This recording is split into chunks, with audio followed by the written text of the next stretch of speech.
Alô? Valeu. Boa tarde, pessoal. Pessoal que estiver aí atrás, pode chegar mais perto que a gente não morde, a menos que peçam.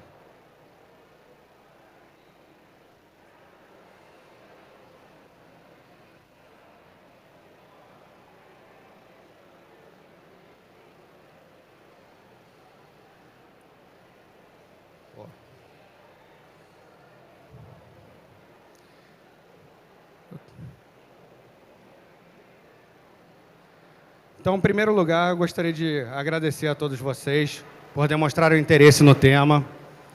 É um tema que é uma paixão pessoal minha já há algum tempo. Mas primeiro, deixa eu me apresentar. Ou não. Sim, foi. Meu nome é Paulo Ponte, eu sou especialista em segurança de informação no desenvolvimento de sistemas da Petrobras. Eu comecei atuando na parte de desenvolvimento de sistemas, parte de desenvolvimento seguro, parte de automação de processos. Fui para gestão de projetos, segurança da informação, e eu estou atuando agora com controles internos, auditoria e gestão de identidade. E eu tenho uma missão pessoal, que é o da valorização da carreira do desenvolvedor de sistemas. Porque eu vejo como a carreira de desenvolvedor de sistemas uma das mais críticas dentro de uma empresa no século XXI. O desenvolvedor de sistemas é o cara que deveria conhecer todos os processos da empresa e aonde a empresa coloca o seu diferencial hoje em dia. Ninguém mais toca um projeto de sucesso, um processo de sucesso manualmente. Todo mundo quer fazer uma coisa em escala, ter um impacto global. E você só consegue isso fazendo o quê? Colocando esse seu desejo, esse seu processo em linha de código. Isso é disponível em algum lugar. E eu tenho como missão fazer com que os desenvolvedores se diferenciem o mais rápido possível. A gente tem uma carreira que o desenvolvedor de sistemas ele pode ser visto do peão de obra do século XXI ao ativo mais crítico de uma empresa, dependendo de como ele se posiciona. Então, às vezes eu peço para as pessoas, caras, deixem eu palestrar na Campus Party, porque o que eu quero conversar é com vocês, é com o pessoal jovem, é com o pessoal que está começando a carreira de desenvolvimento de sistemas, exatamente para fomentar essa visão do desenvolvedor como um ativo crítico. E o que eu mais falo para as pessoas é, seja um desenvolvedor, não seja um datilógrafo de código.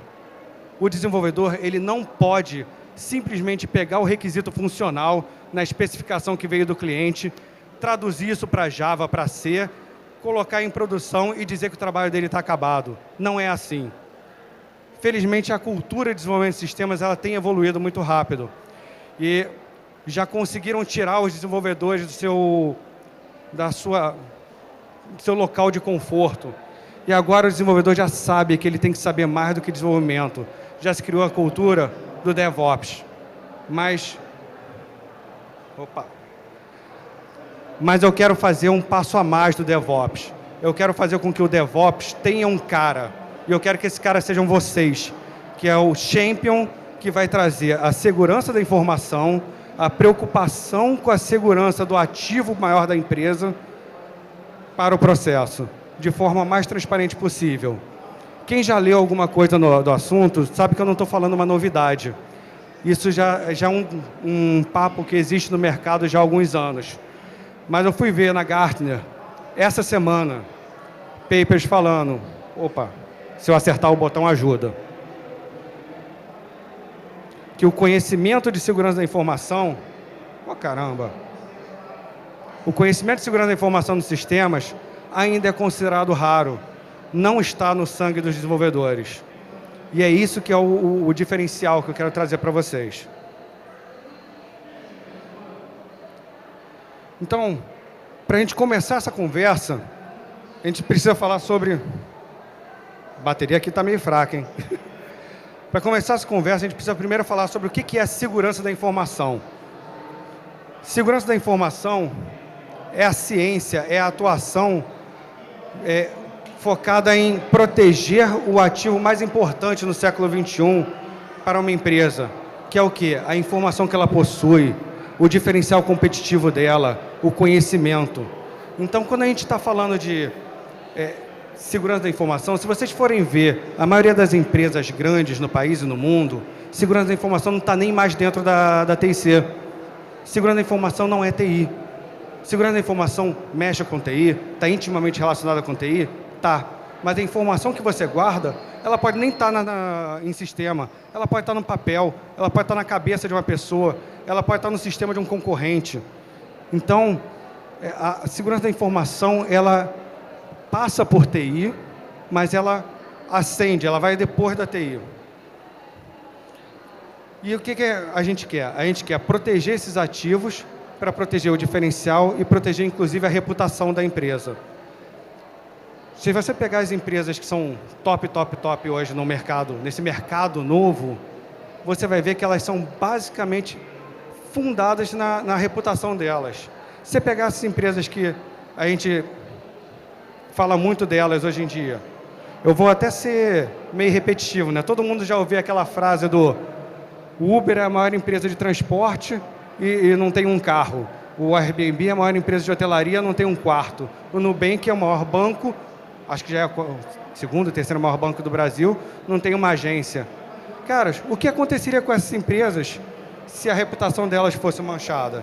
Se a reputação delas fosse atacada? Vocês acham que elas sobreviveriam quanto tempo? Reputação é crítico, informação é crítica. Então, trazer a preocupação de segurança da informação para o seu processo de desenvolvimento passa a ser triplamente mais crítico. Falando assim parece muito complicado, mas na verdade a segurança da informação é extremamente simples, porque ele se baseia só em 3 coisas. E são 3 coisas até relativamente banais. A primeira coisa é a bateria do pointer. Mas vai. Foram 2. Primeira coisa é disponibilidade. Você tem que ter a informação disponível no momento que ela é necessária. A segunda coisa é a confidencialidade, que ela só deve ser disponível para quem ela deve ser necessária. E a terceira... Caramba! Tem como ver aí um outro pointer para mim?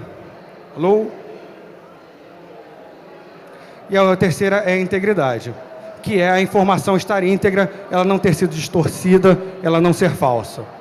E a gente viu no decorrer dessa história curta aí da internet o que acontece de errado quando isso não é observado. Todo mundo aí deve usar o Twitter hoje em dia. Mas no iniciozinho do Twitter, eu me sinto meio velho falando isso. No iniciozinho do Twitter a gente falava o Twitter baleou, que era quando aparecia as figurinhas lá da baleia. Cara, enquanto o Twitter não parou de balear, ninguém levava esse treco a sério. Ele só se tornou um ponto de referência no mercado a partir do momento que a disponibilidade estava garantida. Em relação à confidencialidade, alguns anos atrás nós tivemos um escândalo da Cambridge Analytica, em que o resultado das pesquisas foram vazados e, no pior das hipóteses, menciona-se que talvez tenha até alterado o resultado da eleição onde o Trump ganhou. E integridade, não adianta nada você ter informação, a informação está disponível, a informação está para as pessoas certas, mas a informação está errada. E hoje em dia a gente tem todo esse debate sobre fake news. Obrigado. Vai rolar aqui um aprendizado para eu saber qual é o botão certo.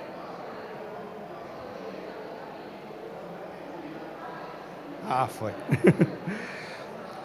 Só para vocês terem noção de um exemplo mais recente. Tivemos uma falha, não vou falar uma falha, um incidente de disponibilidade da B2W que envolveu a Submarino e a Americanas.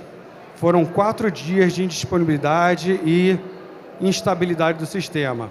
Segundo a última métrica que eu recebi, prejuízo estimado de 3,8 bilhões de reais. Então, estamos falando aqui de quê? De dinheiro.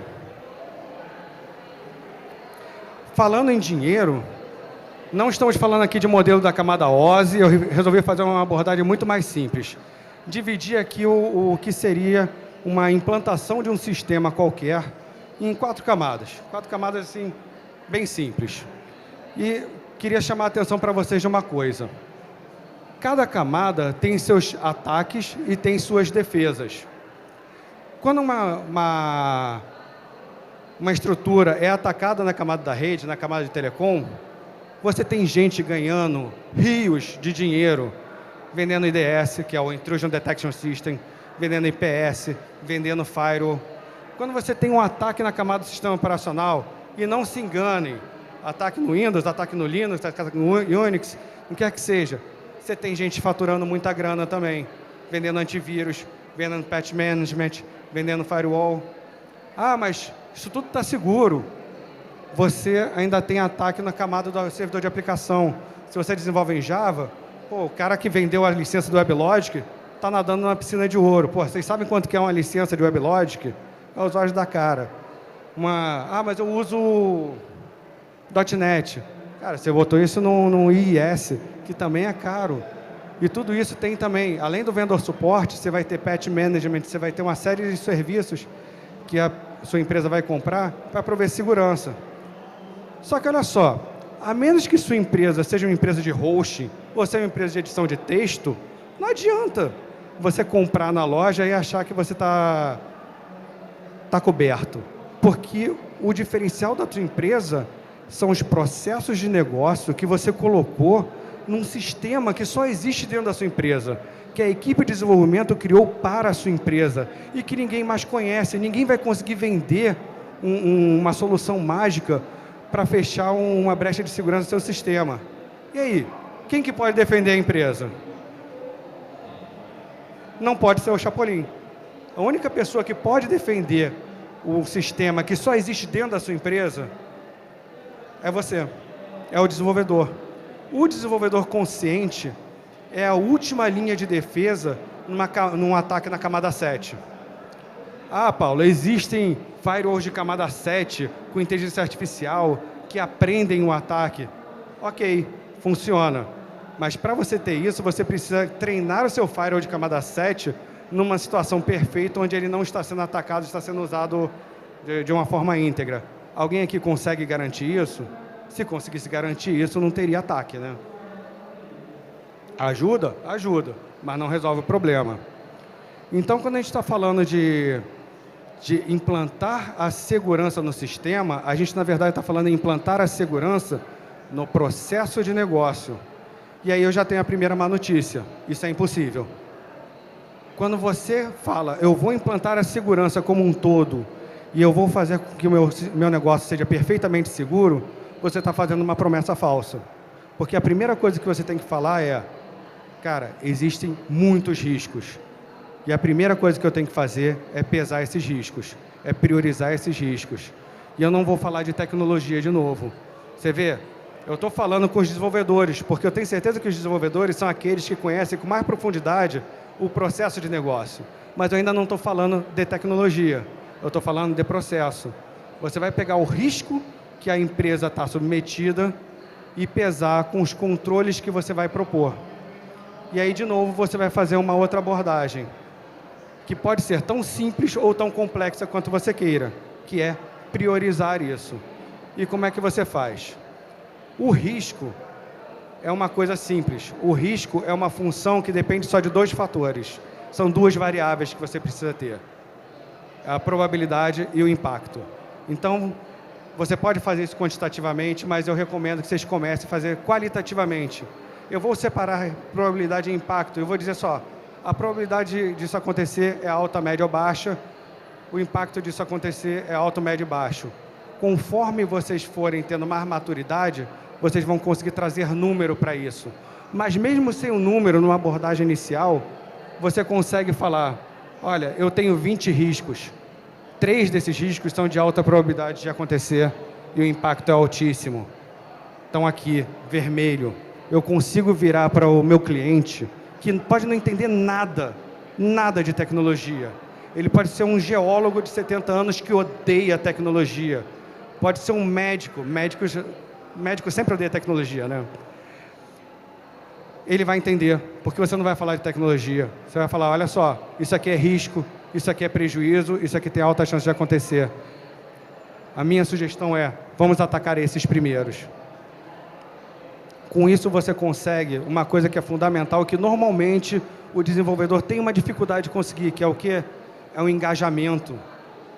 É você ter o seu cliente consciente de que se você está pedindo mais tempo para o seu projeto, ou você está pedindo uma licença de uma ferramenta nova, ou você está pedindo uma outra pessoa para fazer um pair programming, fazer uma análise estática, ele sabe o que isso vai se refletir para ele em matéria de negócio. Francamente, normalmente o cliente final, e isso é o correto, ele não está nem aí para a tecnologia, ele está aí para o negócio. Uma vez priorizado, você sabe o que vai vir primeiro, o que vai vir depois, existe uma outra pesagem, que é a adequação do risco ao controle. A gente costuma falar, se você vai proteger uma nota de $100, não adianta você comprar um cofre de 1.000 e jogar a nota lá dentro. O controle ele tem que ser sempre proporcional ao risco que ele está cobrindo.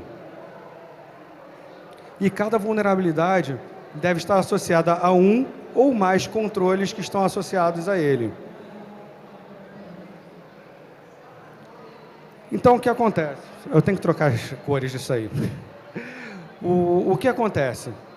Na verdade, quando a gente está lidando com segurança, a gente sente aquela tendência de falar, o bom profissional de segurança, ele quer implantar os controles perfeitos, ele quer ter o risco zero, ele quer ter o máximo de controles implantados possíveis.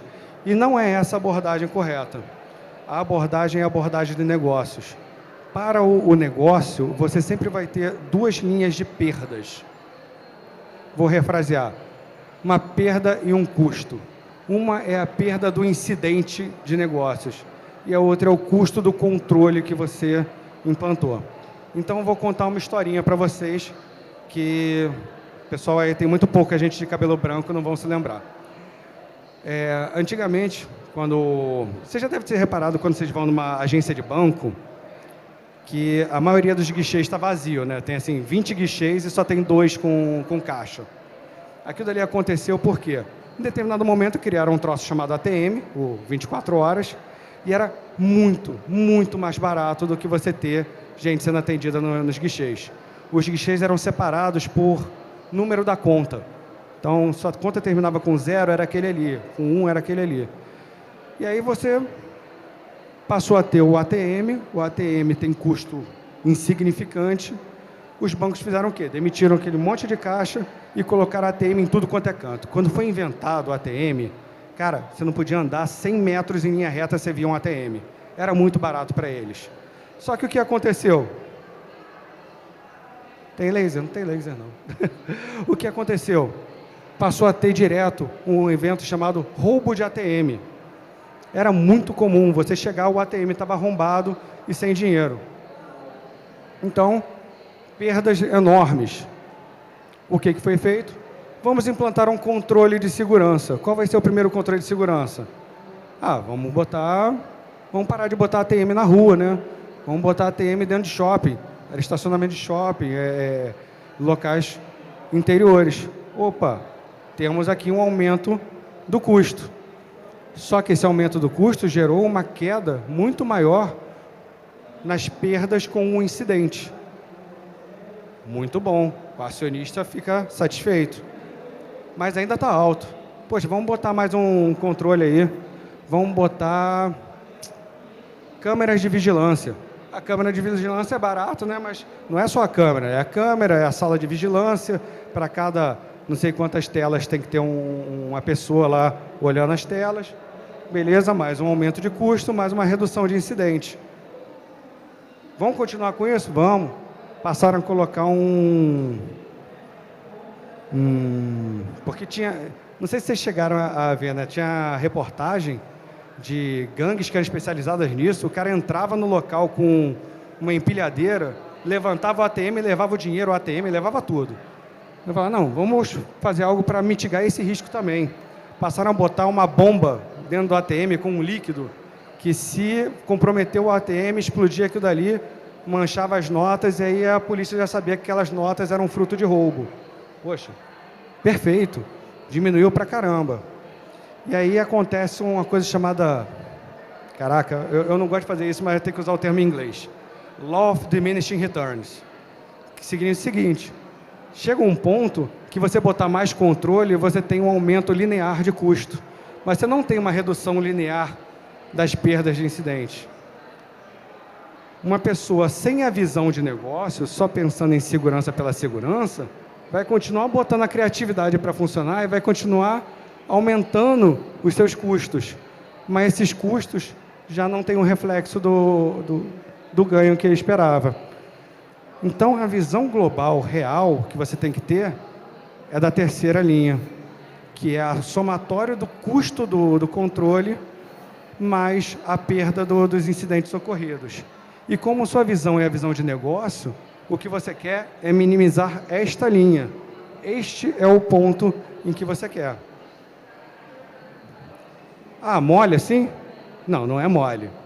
Saber quando você chegou nesse ponto é que nem saber quando você chegou no ponto de vender ou comprar a sua ação, né?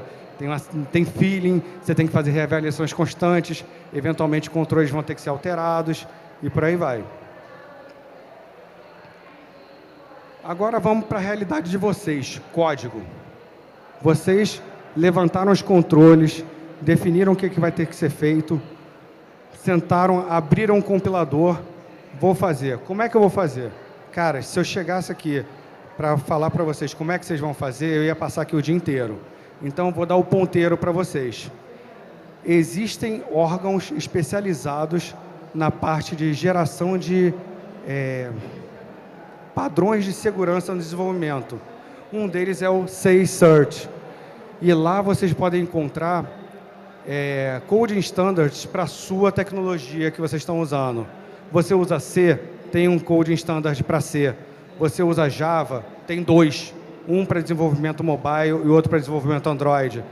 Você usa Objective-C, Swift, cara, tem de tudo lá.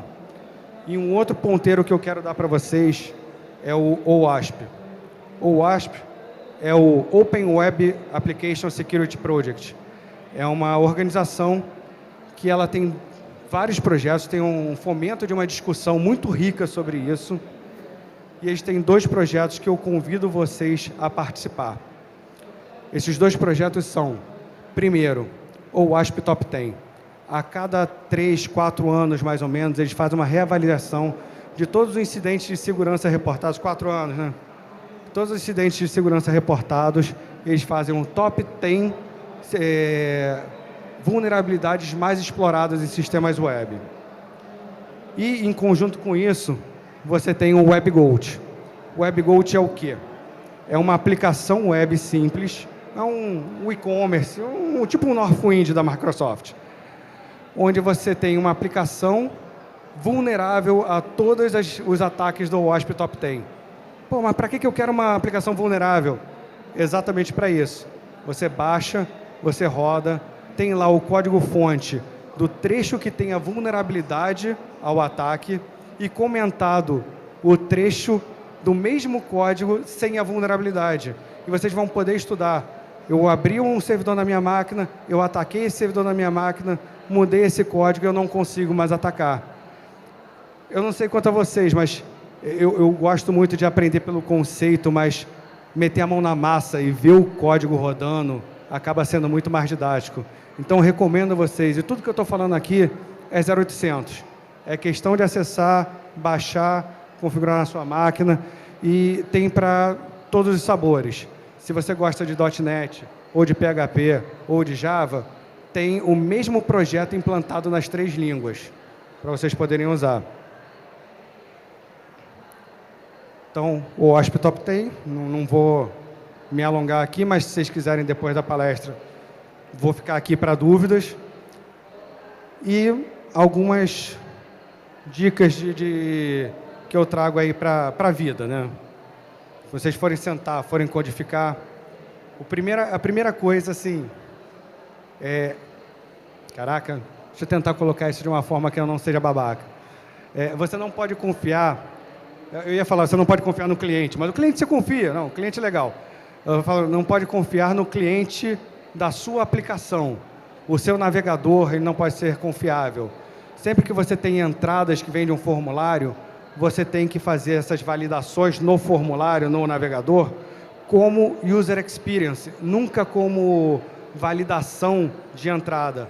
Todas as validações de entrada, se um dado é realmente válido ou não, tem que ser feitas no back-end. Você faz no front-end, para o usuário ter uma experiência melhor, mas não para você poder validar esse dado. Outra coisa, todo mundo, quando começa a programar, fica chateado com aquele monte de warning que recebe e dá lá um suppress warnings. Não faça isso. Aqueles warnings estão lá por um motivo. Muitos warnings que não te impedem de compilar. Aliás, o erro mais básico do programador, eu quero que vocês exorcizem isso de vocês, é o pensamento do compilou, está funcionando. Compilar é condição necessária, porém não suficiente para estar funcionando, tá? Então, compilou, tem um warning, vê o que é aquele warning. Você está usando uma API deprecada? Cara, se a API está deprecada, quer dizer que ninguém mais está olhando para ela. Alguém descobriu uma vulnerabilidade para ela, não adianta você achar que alguém vai fazer um update no seu framework. Você vai ter que tirar o seu sistema do ar, causar uma indisponibilidade do processo de negócio que você está tocando para poder fazer uma manutenção no sistema. Então, cara, a API deprecada é o que eu mais vejo as pessoas ignorando. Não ignorem o warning do compilador. Outra coisa que eu acho legal das pessoas terem é o senso de propriedade. Você tocou, é seu. Você escreveu, é seu. Então, não pensem só no código como a sua responsabilidade. Você fez um código, ele é seu. Você vai ter que tratar a segurança. Mas você fez um DML, é seu também. Você fez um código de Infrastructure as a Code para instanciar na nuvem, ele é seu também. Então, você tocou, ele pertence a você. Trate ele com preocupação de segurança. Não vou me alongar aqui, porque eu acho que eu já estou no fim do meu tempo. Então, eu quero pular para uma outra coisa que eu acho muito importante, que é o seguinte. De novo, dê sempre 2 passos para trás e veja a figura como um todo. Às vezes você está olhando para o seu sistema e você olha, ele está lindo, ele está perfeito, ele está impenetrável. E quando você vê o contexto, você percebe que você botou uma cancela num campo vazio. Você tem que ver que não adianta blindar a porta se o vizinho deixou a janela aberta. Então, tenha a visão de negócio. Eu gostaria de abrir um pouquinho aqui para perguntas e já avisando, eu posso ser contactado pelo meu LinkedIn e eu vou postar no LinkedIn toda essa bibliografia para vocês poderem consultar. Ok, pessoal? Muito obrigado.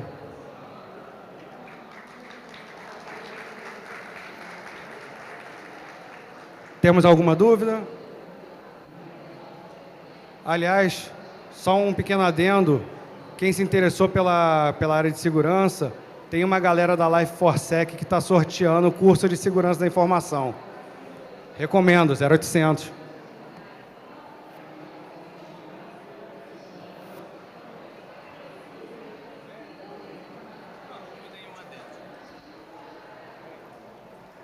Uma dúvida e um adendo. A primeira dúvida é para falar da parte do CID, confidencialidade, integridade e disponibilidade. A questão é, programador, tudo mais, isso eu entendi. Como é que a gente coloca isso na cabeça do nosso chefe, do nosso tubarão, para ele entender isso? Então, é difícil dependendo da sua abordagem. Porque se você está falando em disponibilidade, integridade, confidencialidade, você está falando de sistema, tu perdeu o cara. Agora, se você fala em confidencialidade, integridade e disponibilidade de ativos da empresa, sendo que esses ativos são de segurança, e você convence ele que esses ativos são fundamentais para o processo de negócio da empresa, você ganhou ele. Ele quer saber de negócio.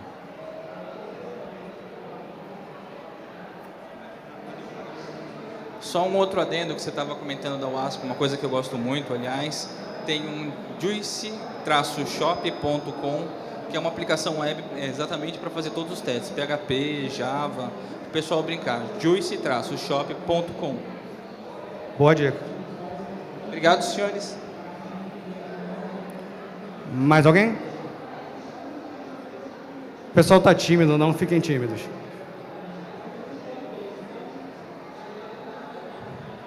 Pessoal, quem não quiser, ficou tímido aí, eu vou sair do palco e vocês podem me abordar a qualquer momento, tá?